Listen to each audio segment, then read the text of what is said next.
ओम नमस्ते जी। आइए आज की चर्चा को प्रारंभ करते हैं।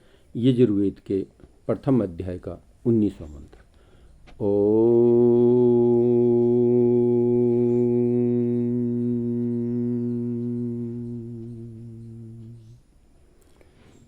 शर्माश्य वधूतं रक्षो वधूता अरातयो दित्यास्त्वगसि प्रतीत्वादित्तिर्वेतु धिषणासि पर्वती प्रतीत्वादित्यास्त्वेतु दिव स्कंभ नीरसि धिषणासि पार्वती पार्वतीयी प्रतीत्वा पर्वती वेतुः।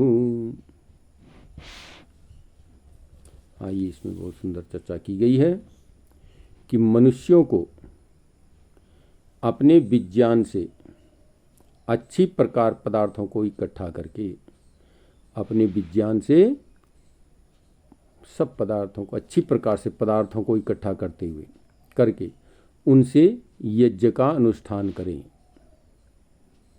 यज्ञ का अनुष्ठान करना चाहिए जो कि वृष्टि व वृद्धि का बढ़ाने वाला है।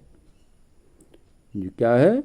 वृष्टि करने वाला, और वृष्टि से संपूर्ण पदार्थों की वृद्धि होती है, तो कहते हैं उसको बढ़ाने वाला है। वह अग्नि और मन से शुद्ध किया हुआ सूर्य के प्रकाश को त्वचा के समान सेवन करता है।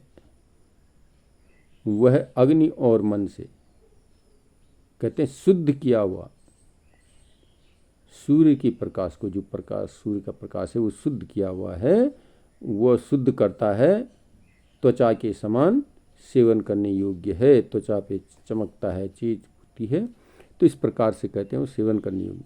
सूर्य का प्रकाश तेज देने वाला है, प्रकाश देने वाला है और शुद्ध करने वाला है।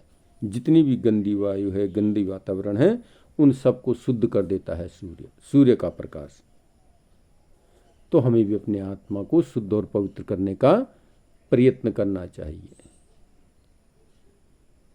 कहते संसार के समस्त पदार्थों को ध्यान करते, पदार्थों को एकत्रित करते हुए, उत्तम पदार्थों को एकत्रित करते हुए यज्ञ का अनुष्ठान करना चाहिए।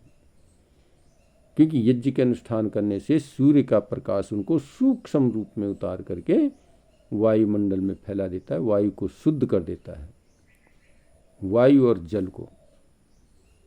ये यज्ञ एक इस प्रकार की टेक्निक है, ये संपूर्ण वातावरण को शुद्ध और पवित्र कर देता है। इसलिए कहा है कि मनुष्यों को ये जानना चाहिए, ये ज्ञान प्राप्त करके कि कौन सा पदार्थ हमें यज्ञ के लिए उपलब्ध है, इनको एकत्रित करके, उत्तम पदार्थों को एकत्रित करके इनसे जो है लाभ लेना चाहिए। शुद्ध और पवित्रता, अपने आप को शुद्ध करना चाहिए और संसार के वातावरण को शुद्ध करने का प्रयत्न करना चाहिए। इसलिए ऋषियों ने पहले से ही व्यवस्था बनाई है कि घर घर में यज्ञ होना चाहिए। जिस प्रकार हम 2-3 काल भोजन करते हैं, इसी प्रकार से 2 काल यज्ञ भी होना चाहिए। निरंतर यज्ञ होता रहे, तो प्रत्येक घर में यज्ञ होता रहे, तो संसार में किसी प्रकार का भी जो है प्रदूषित वातावरण न मिले, और इससे जो है सबको सुख पहुँचे, सब स्वस्थ रहें, निरोग रहें और उन्नति के पथ पर आगे बढ़ते रहें।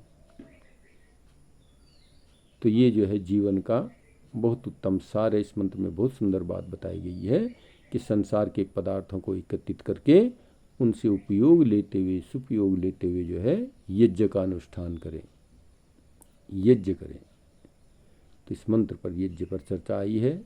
आइए हम सब भी संकल्पित होकर के अपने अपने घरों पर यज्ञ करने का संकल्प लें, जिससे हम अपने जीवन को, अपने आप को तो सुखी रखें ही रखें, लेकिन दूसरे प्राणियों को भी हम जो है सुख पहुंचाने का प्रयास कर सकें। तो आइए हम यज्ञ को अपनाएं और अपने जीवन को सफल और सार्थक बनाएं। तो आइए आज की चर्चा को यहीं पर विराम करते हैं। ओम।